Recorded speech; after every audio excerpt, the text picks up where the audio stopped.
Techno এবার অফিসিয়ালভাবে বাংলাদেশে launch করতে যাচ্ছে অলরাউন্ডার একটা স্মার্টফোন।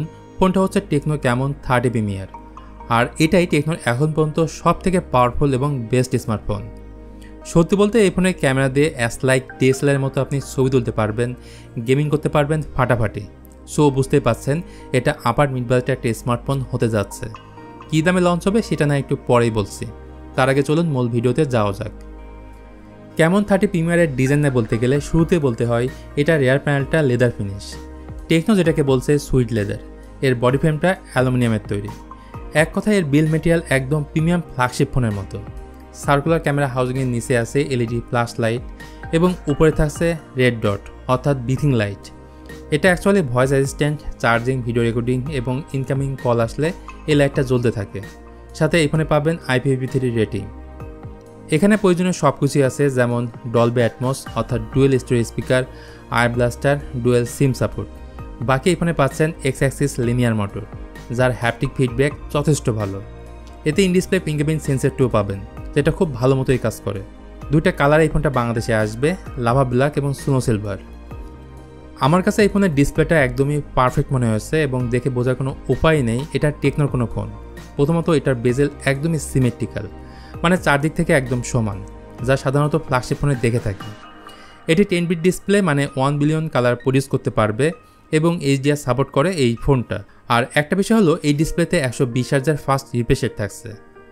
বাই দ্য ওয়ে, এই ফোনের ডিসপ্লে সাইজ 6.77 ইঞ্চ, যেটা 1.5K রেজলিউশনের LTPO AMOLED display. Gorilla glass 5 protection আছে। এর ম্যাক্সিমাম পিক ব্রাইটনেস হচ্ছে 1400 নিটস, সেই সাথে ওয়াইড ওয়ান L1 সাপোর্ট করে। আর এটা যেহেতু অ্যামোলেড ডিসপ্লে, সো ডেফিনেটলি এখানে আপনি অলওয়েজ অন ডিসপ্লে ফিচারটিও পাবেন।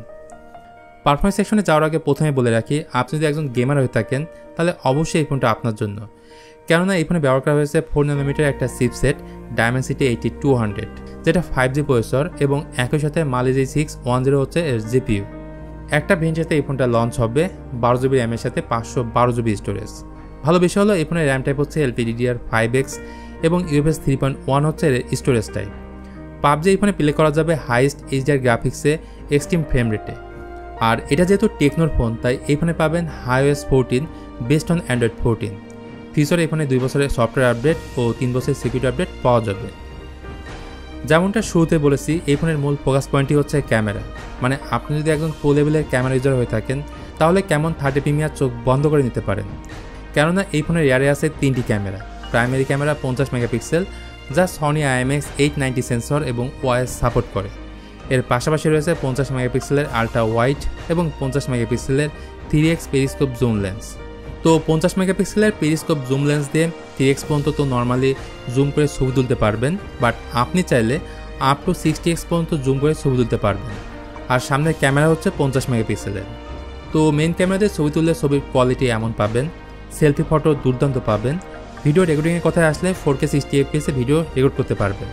এছাড়া ব্যাকগ্রাউন্ড ব্লার করে ভিডিও রেকর্ড করতে পারবেন। যাই হোক, ব্যাটারি প্রসঙ্গে আসলে এই ফোনে 5000 mAh এর ব্যাটারি পাবেন এবং 70 ওয়াটের ফাস্ট চার্জার এই ফোনের বক্সেই পাবেন, যা দিয়ে 0 to 100% চার্জ করতে সময় লাগবে মাত্র 45 মিনিট। বাকি থাকলো প্রাইস। রিসেন্টলি এই ফোনটা ইন্ডিয়ান মার্কেটে লঞ্চ হয়েছে 40,000 রুপিতে, অর্থাৎ বাংলা টাকায় প্রায় 56,000 টাকার মতো। সো আমার হিসেবে এই ফোনটা বাংলাদেশে অফিসিয়ালিভাবে লঞ্চ হলে এই ফোনটার দাম হতে পারে 60 থেকে 65,000 টাকার মধ্যে। আর এই ফোনটা লঞ্চ হবে এই মাসের শেষের দিকে, এমনটাই জানা গেছে। সো আজকে ভিডিওটা তাহলে এখানে শেষ করছি। ভিডিওটি ভালো লাগলে please hit the like button, share করতে পারেন আপনার বন্ধুদের সঙ্গে।